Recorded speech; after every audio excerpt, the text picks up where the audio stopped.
बहुत समय पहले की बात है। एक छोटे से गांव में रामू नाम का एक गरीब किसान रहता था।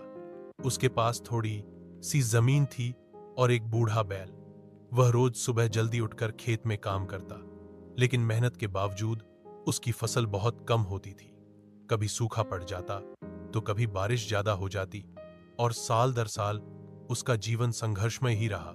रामू बहुत ईमानदार और मेहनती था।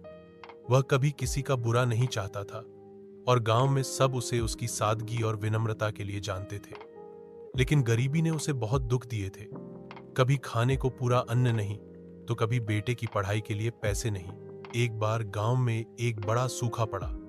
रामू की फसल पूरी तरह बर्बाद हो गई। पास में ना कोई अनाज बचा, ना पैसे।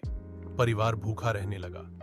तब भी रामू ने हार नहीं मानी। वह दिन रात मजदूरी करने लगा ताकि परिवार का पेट भर सके। एक दिन काम से लौटते वक्त रामू को रास्ते में एक बूढ़े बाबा मिले। उन्होंने रामू की हालत देखी और कहा, बेटा तू बहुत मेहनती और सच्चा है। ईश्वर तुझसे जरूर खुश होंगे। ये लो एक बीज, इसे अपने खेत में बो देना। रामू ने उस बीज को श्रद्धा से अपने खेत में बो दिया। कुछ दिनों में वहां एक चमत्कारिक पौधा उगाया। उस पौधे में सोने के फल लगते थे। यह देखकर रामू बहुत चकित हुआ, लेकिन उसने लोभ नहीं किया। उसने गांव वालों की भी मदद करनी शुरू कर दी। धीरे धीरे रामू का जीवन बदल गया।